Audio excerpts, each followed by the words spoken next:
You're watching the Real Football Network. This is Real Football Analytics, and I'm John Pollard. Today we wanted to talk about, well, not an undefeated team or a team in first place in their division. We want to talk about the Washington Redskins. Yes, they're 2-3 and currently in third place in the NFC East, but we think there's a lot to like about this team.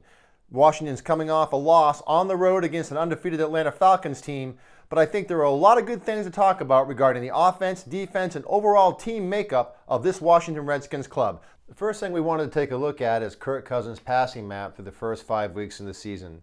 And specifically an area that I want to focus on is the short-range passes, which we define 0 to 10 yards.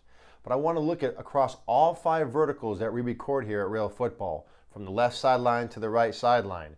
Moving left to right, as you can see, most of his attempts and completions happen in this short range. He has really significant completion percentages of 76% on the left sideline in the short range, an incredible 82% completion percentage in the left seam in the short range, 89% middle short range, 68, a little bit lower in the right seam, and 81% completion percentage along the right sideline in that short range. What's interesting about that is those are pass plays called to get Kurt the ball out of his hands as quickly as possible and into the offensive playmakers so they can create explosive plays downfield. So he gets the ball out quickly, high efficiency passes, and he's doing a great job this year completing it. A couple of things I wanted to point out too. Kirk Cousins is actually ranked 9th in the league in pass completion percentage through the first 5 weeks. He's ranked 7th in the league in completion percentage versus the blitz. He has a 68.4% completion percentage against the blitz. So as you can see, that short passing range is doing a great job, not only in an overall game plan, but also fending off the blitz and, again, getting the ball out of his hands as quickly as possible. One other thing I do want to point out, you would think with a short passing range game like this that perhaps the Redskins were employing a lot of screen passes. Actually, the Redskins are 19th in the league. They've only attempted 16 screen passes year to date. So again, they're getting the ball actually beyond the line of scrimmage, to the short range areas, to the receivers and the other playmakers, including their running backs, and having no skill players create opportunities in open space. Let's take a look at the running backs. Okay, as we move to the rushing game of the Washington Redskins, as you can see, we're using the ICE application provided to us by our partners at Stats LLC. Again, ICE is the application that we use here at Real Football to do our analytical studies and statistical rankings. It's also used by the majority of NFL teams and almost 50 major college teams around the country. And here we're looking at the Washington Redskins roster, and we're going to move over to the running backs as we discuss the rushing game. We're going to pick Matt Jones, Alfred Morris, and Chris Thompson, the primary running backs on the Washington Redskins roster. We're going to move over to the evaluation tab where we'll start to look at a stack ranking of various statistics that build our running back profile. So we open up the button here. The statistics we look at we call base statistics, and for running backs, those are things that we're all familiar with, like overall carries, explosive plays of 15 plus yards. You also see we have stuff percentages. Now stuffs are all tackles against the running backs made behind the line of scrimmage, so tackles for loss. We also have the pure stuff numbers, TDs, yards rushed. Now we've selected all that information, and we're going to look at the profile of these 3 running backs across all these statistics. Now, as you can see, we've got Alfred Morris, Matt Jones, and Chris Thompson lined up against each other across the metrics. And as you may expect, Alfred Morris leads all 3 running backs with a total of 276 rushing yards per carry. Matt Jones is right behind him at 220, and Chris Thompson with 108. The interesting part, if you look at Chris Thompson, he had some explosive runs. His yards per carry at 7.7 yards. He's only had 14 attempts. So he's that key go-to guy for a big play when the Redskins are looking for one. Something I wanted to point out that jumped out at me.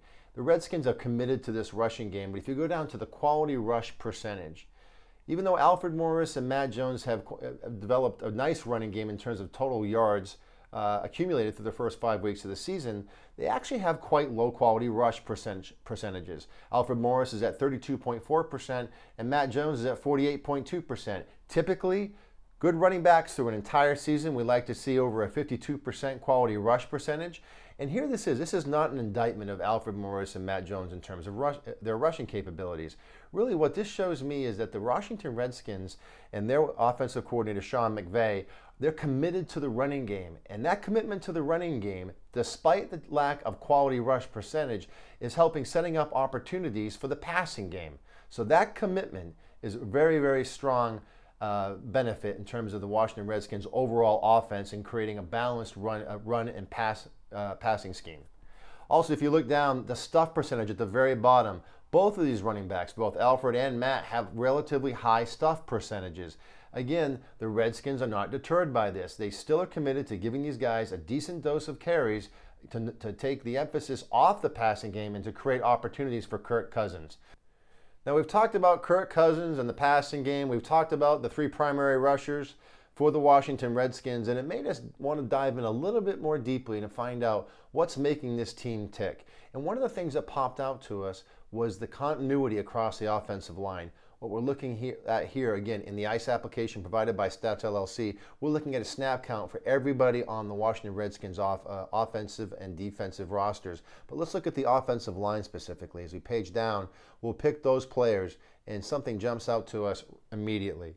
There has been great consistency, whether it be a run play or a pass play, across the offensive line. The one exception for the Redskins, their left guard position. They've had some rotation there, but we believe this continuity of having these players play both run and pass across the offensive line is helping maintain an efficient running game and strong protection for Kirk Cousins in order to really capitalize on that short-range passing game. So this is information we wanted to share with you, the fans. We think it's important, and of course, hopefully, that continuity continues for the Redskins. We think they'll see increasing benefits if this group can stay together throughout the rest of the season. Again, working with inside the ICE application, we wanted to look deep inside the numbers regarding the offensive line. And quickly, they are ranked 10th. The offensive line for the Redskins are ranked 10th and only allowing 3 sacks for the first 5 weeks of the season. As we move over to the pressure column along the right side, they are ranked 3rd in the league. They've only allowed 8 quarterback pressures, obviously giving Kirk Cousins the time he needs to get the ball out of his hands quickly and leverage the opportunities provided to him in that short-range passing game. Now let's flip over to the defensive side of the ball for a second. It's one of the best defensive units in the NFL, and on the pressure side, we wanted to point out a couple of things regarding quarterback pressures. The Redskins are ranked 13th in the league in generating 4 sacks for the first 5 weeks of the season. On the pressure side, they are ranked 9th. They're in the top 10 in the league in creating quarterback pressures. Okay, as we dive into the defensive team capsule for the Washington Redskins, they stand out in a number of areas. Points allowed per game, they're ranked 10th in the league. Total yards, 4th in the league. Passing yards, and they were top 10, they're 9th in the league. Rushing yards allowed, they've only allowed 78 yards per game to their opponents. Interestingly enough, the team who's ranked first of the 5 weeks of the season, their division rivals, the New York Giants. Also a very critical element for a defense. 3rd down percentage allowed. The Redskins are tied for 2nd in the league, only allowing conversions on 3rd down for their opponents 31% of the time. A couple of other metrics that jumped out at us regarding the Redskins defense. Currently, through the first 5 weeks of the season, the Redskins are 11th in the league in tackle quality, a metric that we love here at Real Football. And they're also 12th in the league in total yards after catch allowed. That defense is schemed appropriately to put the players in position to tackle solidly, reduce explosive plays, and minimize yards after catch for short-range passes or intermediate-range passes made by their opponents. Now, I think there's a lot to like about this Washington Redskins team. I also think General Manager Scott McCloughan and Jay Gruden have done a great job this year to get this team into a competitive position. If they could just change one thing, perhaps they could reduce that turnover ratio a little more in their favor as the season progresses. And with the way the NFC East is playing out this year with various injuries and other teams struggling, we just might see the Washington Redskins in the mix of the playoffs at the very end of the season. For Real Football Analytics, I'm John Pollard.